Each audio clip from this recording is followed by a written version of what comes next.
अस्सलाम वालेकुम students, welcome back to the channel mathematics by Arif Panjwani. आज हम स्टार्ट कर रहे हैं chapter number 9 linear programming. First year mathematics का लास्ट में चैप्टर नंबर 8 कंप्लीट किया था।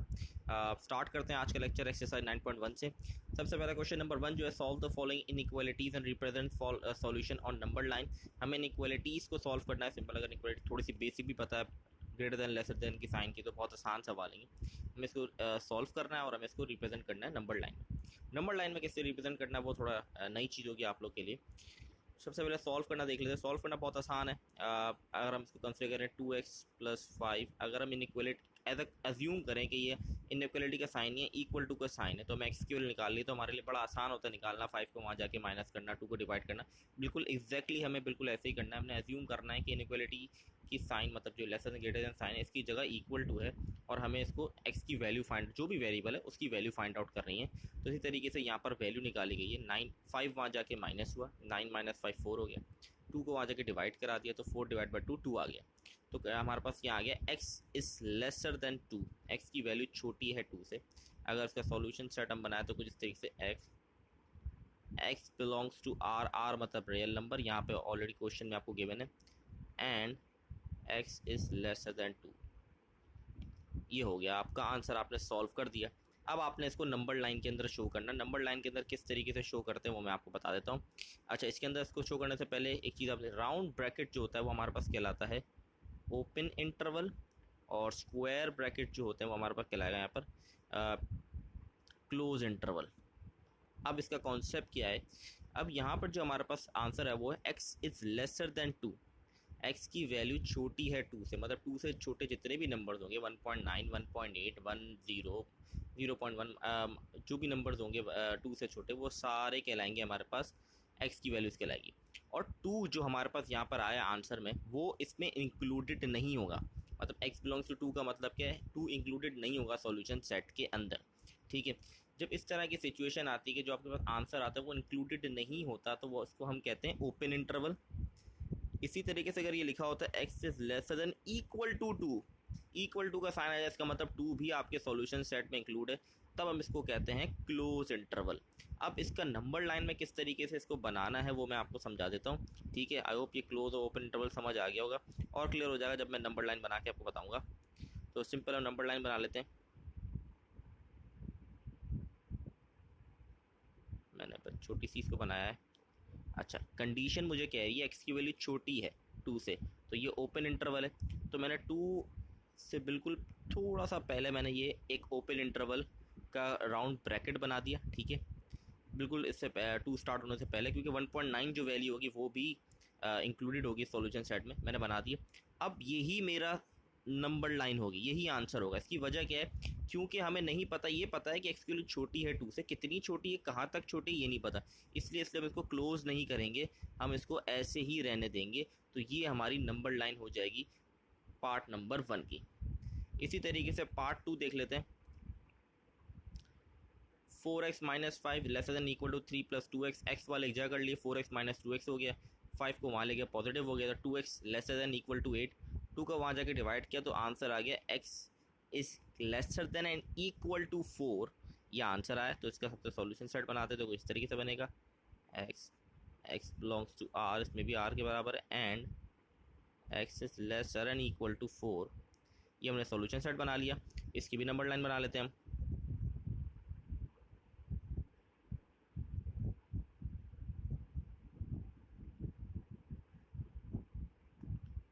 अच्छा जी, अब ये जो है basically lesser and equal to का साइन आ गया, इसका मतलब क्लोज इंटरवल है, तो मैं स्क्वायर ब्रैकेट बनाऊंगा, बिल्कुल 4 पे बनाऊंगा, क्योंकि 4 भी इंक्लूडेड होगा सॉल्यूशन सेट, इसलिए 4 पे मैंने बनाया स्क्वायर ब्रैकेट। इसको भी क्लोज नहीं करूंगा स्क्वायर ब्रैकेट को, क्योंकि मुझे नहीं पता कि कहाँ तक जाएगी एक्स की वैल्यू। हमें ये पता है कि 4 के बराबर और उससे छोटी है, लेकिन कितनी छोटी है हमें ये नहीं पता, तो यही इसका हो जाएगा हमारे पास नंबर लाइन। तो आई होप क्लियर होगा आप लोग को ये कॉन्सेप्ट, बहुत आसान सवाल है। आगे मूव करते हैं नेक्स्ट पार्ट के ऊपर। अच्छा, एक और पार्ट ये देख लेते हैं इसको। तो यहाँ पर हमारे पास 2 डिफरेंट पार्ट्स में इसको ब्रेक करेंगे, इसके बाद इसको सॉल्व करेंगे। तो सबसे पहले हमने ब्रेक कर दिया यहाँ पर 6 lesser than 3 root x plus two, इसको ब्रेक किया तो हमारे पास बेसिकली यहाँ पर वैल्यू आ गई x is bigger than zero value आ गई। इस तरीके से एक ही बात है, x is bigger than zero हमारे पास वैल्यू आ गई। सिक्स को वहाँ ले जाऊँगा तो माइनस का हो जाएगा, तो सिक्स माइनस सिक्स ज़ीरो, और थ्री वहाँ जाके डिवाइड होगा तो बन जाएगा x is bigger than zero. तो x is bigger than zero हो गया, ठीक है, इसको इसी तरीके से लिखना है, एक्स इज़ बिगर देन हमारे पास ज़ीरो हो गया। ये हो गया हमारा एक पार्ट। अब सेकंड पार्ट इसको इस तरीके से इस फॉर्म में लूँगा मैं, थ्री रूट का x plus two is lesser then 21, इसको सॉल्व किया तो मेरे पास आंसर आ गया x is lesser than 5 value आ गई। सॉल्व में आई थिंक कोई इतनी मुश्किल चीज़ नहीं है, प्लस को वहाँ जाके माइनस करवाया, फिर थ्री वहाँ जाके डिवाइड कराया तो 15 divide by 3 x is lesser than 5। अब इसका किस तरीके से आंसर लिखेंगे वो आपको समझा देता हूँ। आपने सिंपल एक्स लिखा, यहाँ आपने इनइक्वालिटी के साइन लगाए, एक्स की वैल्यू किससे बड़ी है, जीरो से बड़ी, तो आपने यहाँ जीरो लिख दिया, और दूसरी वैल्यू आपके पास क्या है, वो 5 आई, तो आपने यहाँ पर 5 लिख दिया। अब इसको सिंपल हम सबसे पहले इसका सोल्यूशन सेट बना लेते हैं। x मतलब x belongs to R and 0x, ये हमारा आंसर हो गया। अब नंबर लाइन पर आ जाते हैं हम।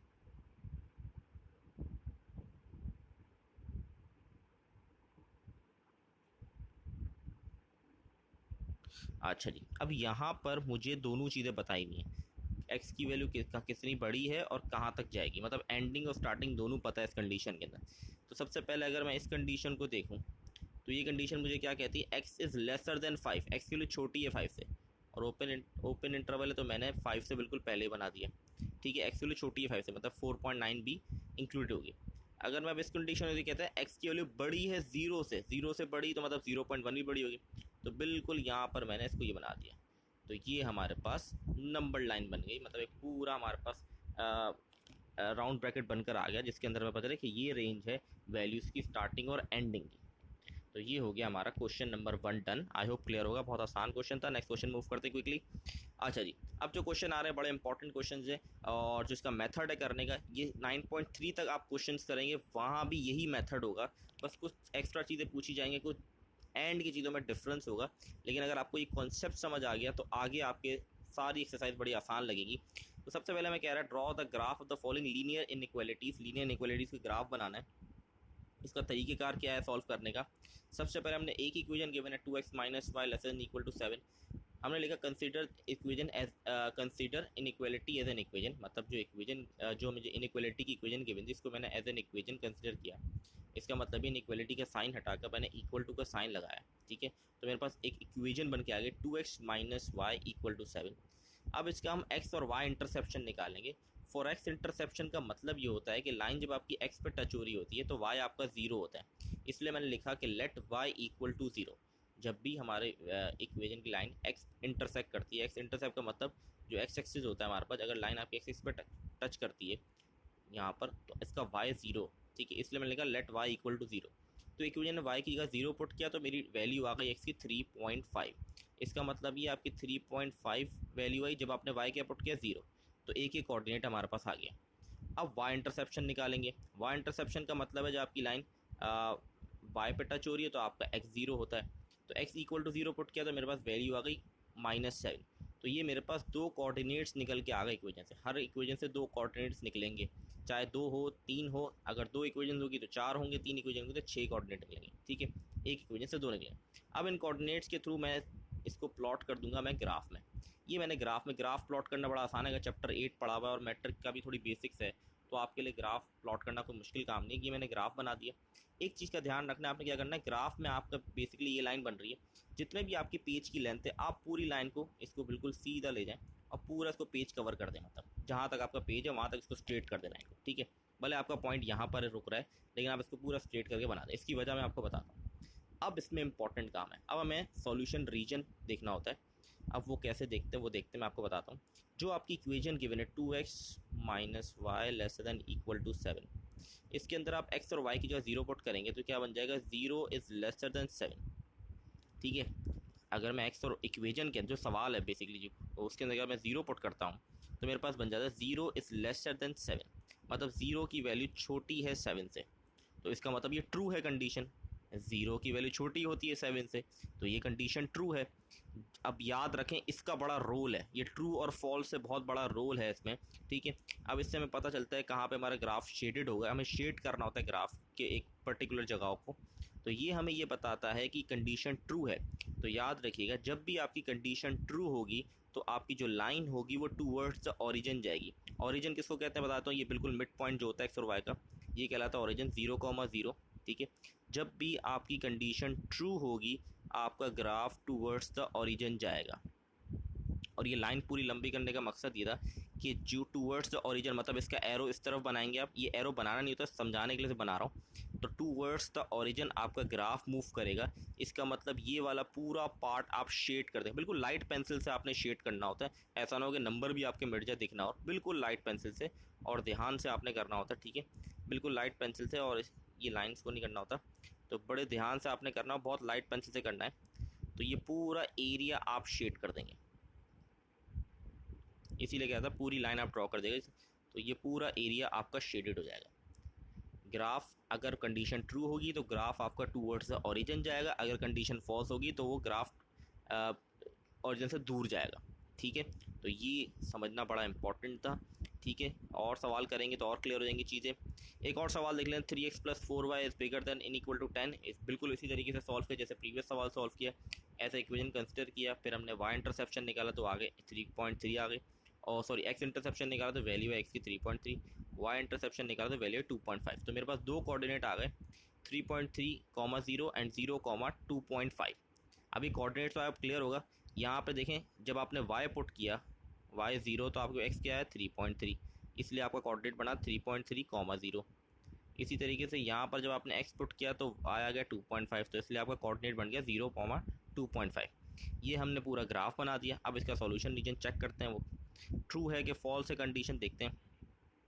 3x + 4y bigger than equal to 10, जब 0 पुट करूँगा तो 0 हो जाएगा, 0 is bigger than, equal to लगाने की साइन ज़रूरत होती नहीं, एक ही बात है। 0 इज़ बिगर देन 10, ये फॉल्स हो गई कंडीशन, क्योंकि 0 बड़ा नहीं होता है 10 से, तो ये कंडीशन फॉल्स हो गई।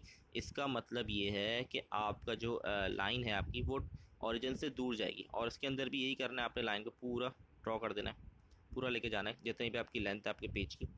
अब ये वाली क्या है, ये ओरिजिन है, ठीक है, ये हमारा ओरिजिन है।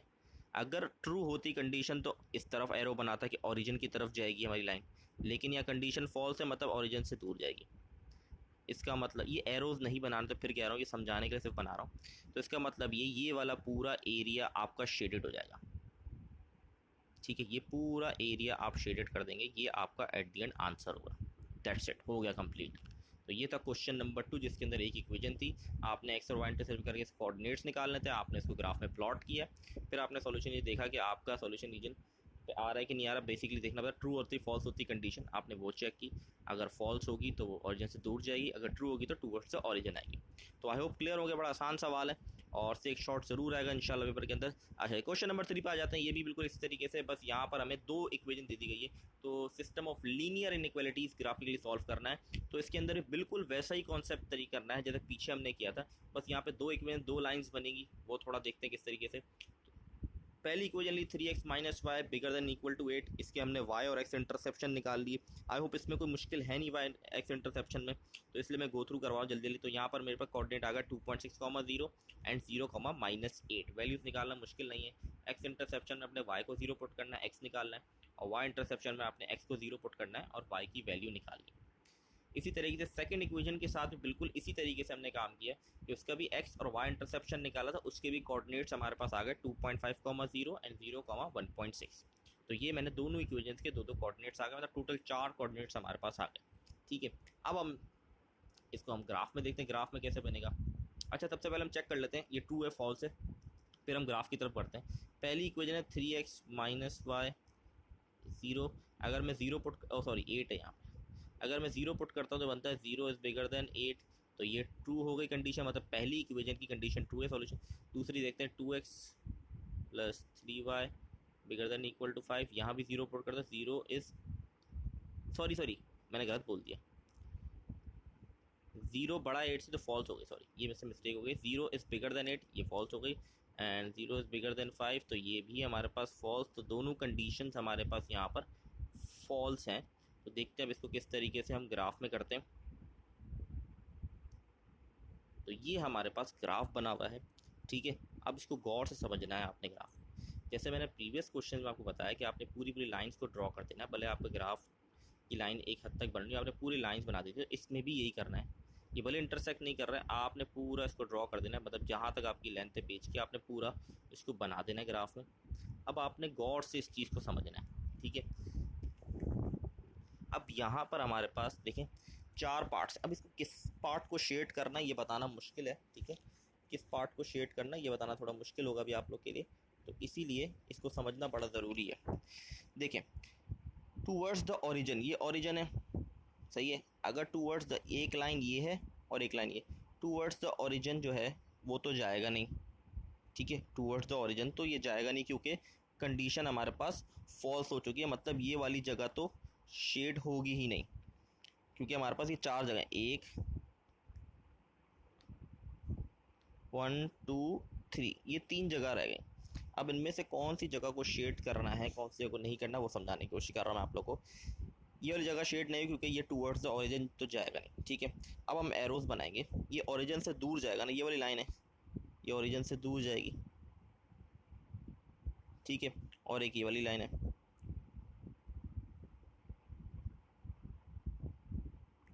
ठीक है जी। अब इस सिचुएशन में क्या होता है ये गौर से आपने समझना है, ठीक है। अब ऐसी सिचुएशन में अब 3 आपके पास जगह है, आपको पता करना है कौन सी जगह शेडेड होगी। तो आपने देखना ये, जहाँ दोनों के एरोस कॉमन आ रहे होंगे दोनों लाइंस के, वो जगह शेडेड होगी। बहुत ध्यान से सुने। अगर मैं ये वाली जगह देखता हूँ यहाँ पर, तो यहाँ पर देखें सिर्फ एक ही लाइन के एरोज आ रहे हैं, पहली लाइन के, दूसरी लाइन के एरो नहीं आ रहे, तो ये वाली जगह कैंसिल हो गई। इसी तरह यहाँ पर देखता हूँ तो यहाँ भी एक ही लाइन के एरोज आ रहे हैं, तो ये भी कैंसिल। लेकिन अगर इस पोर्शन को मैं देखूँ तो यहाँ पर दोनों लाइंस के एरोज आ रहे हैं, ठीक है, जो ओरिजिन से दूर जा रही है लाइंस, तो ये वाली सिर्फ जगह शेड होगी। तो ये कॉन्सेप्ट समझना बड़ा ज़रूरी है। बहुत आसान है सॉल्व करना इन सवालों को, कोई मुश्किल नहीं है, बस ये छोटा सा कॉन्सेप्ट है जो समझना ज़रूरी है। तो आई होप आप लोग को क्लियर होगा, ठीक है बच्चों। आगे बढ़ते हैं। अच्छा, इसका मैं सॉल्यूशन सेट बताना भूल गया, एक मुझसे मिस्टेक हो गई। अच्छा, इसका सॉल्यूशन एक तरीके से एट द एंड आंसर भी लिखा जाता है, वो मैं आपको बताना भूल गया, मैं आपको बता देता हूँ। तो इसका आंसर किस तरीके से लिखेंगे, हम लिखेंगे intersection point with coordinate axis, मतलब जो भी कोऑर्डिनेट एक्सिस है वो आप लिखेंगे, ठीक है। जो भी कोऑर्डिनेट एक्सिस आ रहे हैं वो लिखेंगे, मतलब कोऑर्डिनेट ये वाले कोऑर्डिनेट 2,2.6, 0, 0,-8, 2.5 एंड 0,1.6, ये आप सारे लिखेंगे। Intersection point with coordinates axis are, ये आप 4 पॉइंट्स लिखेंगे। And 0,0 is not included in solution region, इसका जो आंसर है मैं वो बता रहा हूँ। 0 एंड लिखेंगे, and 0,0 is not included in solution region, क्योंकि इसका जो ग्राफ बन रहा है वो ओरिजिन की तरफ नहीं जा रहा, इसलिए हम एट द एंड लिखेंगे 0,0 is not included in solution reason.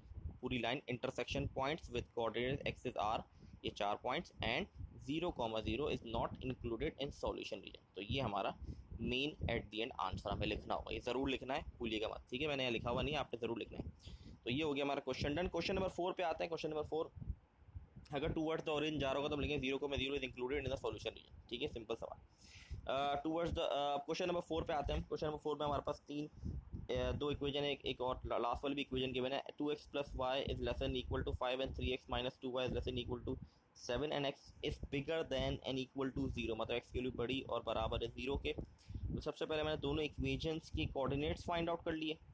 एक आ गया 2.5, 0, 0,5, और दूसरा आ गया 2.3, 0 एंड 0, -3.5। सबसे पहले इसका देख लेते हैं कि x ट्रू है कि फॉल्स है। पहली equation 2x plus y equal to 5, तो 0 वोट करूँगा तो बन जाएगा 0 इज इक्वल टू 5, तो ये ट्रू हो गया कि 0 छोटा है 5 से। सेकेंड वाइज देखते हैं, 3x minus 2y equal to 7, ये भी ट्रू हो गई, दोनों कंडीशंस ट्रू हैं। थर्ड वाली ऑलरेडी मैं बता रही है, x bigger an equal to 0 है, दोनों कंडीशंस ट्रू है, मतलब टूवर्ड्स द ओरिजिन ये जाएगा। अच्छा, सवाल इसमें इंपॉर्टेंट है, draw the graph the following solution region of following system of linear equality, also check whether the graph is bounded और नॉट। बाउंडेड, जब भी आपका जीरो, मतलब आपका ग्राफ टूवर्ड्स द ओरिजिन जाएगा, जब भी आपका ग्राफ टूवर्ड्स द ओरिजिन जाएगा तो हम कहेंगे ग्राफ जो है वो बाउंडेड है, ठीक है। नहीं गया 0,0 तो वो हम कहेंगे नॉट बाउंडेड, ठीक है। ये हमने दोनों इक्वेशंस की लाइन बना ली, सिंपल मैं इसको ये मैंने कर दिया। अब ये दोनों टूवर्ड्स द ओरिजिन जाएंगे, ठीक है। अब नॉर्मली हम क्या करते थे कि टूवर्ड्स द ओरिजिन तो हम ये पूरी जगह को शेड कर देते थे, अगर प्रीवियस आपने सवाल याद हो, लेकिन इसके अंदर ये नहीं करेंगे। क्यों नहीं करेंगे? क्योंकि इसके अंदर एक कंडीशन गिवन है हमें। वो कंडीशन मुझे क्या कहती है? वो कंडीशन मुझे कहती है एक्स की वैल्यू जो है वो बड़ी है और बराबर है ज़ीरो के, मतलब एक्स की वैल्यू नेगेटिव नहीं होगी। तो ये इसकी वजह से एक्स की वैल्यू नेगेटिव कहाँ पे होती है? ये नेगेटिव वैल्यूज़ हैं एक्स की, और कंडीशन मुझे कह रही है कि एक्स की वैल्यू बड़ी होनी चाहिए और बराबर होनी ज़ीरो के। इसका मतलब ये है कि हम नेगेटिव जगह यहाँ पर नहीं जा सकते। इसका मतलब सिर्फ ये वाला एरिया शेडेड होगा, दैट्स इट। क्योंकि अगर मैं इस एरिया को भी शेड करूंगा तो यहाँ पर नेगेटिव एक्सिस की वैल्यूज आ जाएगी, और नेगेटिव नहीं ले सकते क्योंकि कंडीशन कह रही है एक्स की वैल्यू बड़ी है ज़ीरो से, तो इसलिए सिर्फ हम ये वाले एरिया को शेड करेंगे, दैट्स इट। ये हो गया हमारा सवाल डन। नेक्स्ट पार्ट और लास्ट क्वेश्चन है हमारा, क्वेश्चन 4 का लास्ट क्वेश्चन। अब यहाँ पर 3 इक्वेशंस हमें दे दी गई हैं, तो इसको बड़ा ध्यान से देखना है। क्विकली चलता हूँ मैं इस सवाल में। वही हमने सारे कोऑर्डिनेट्स निकाल लिए, 6,0, 0,3, 4,0, 0, -2.6 और 4,0 और 0,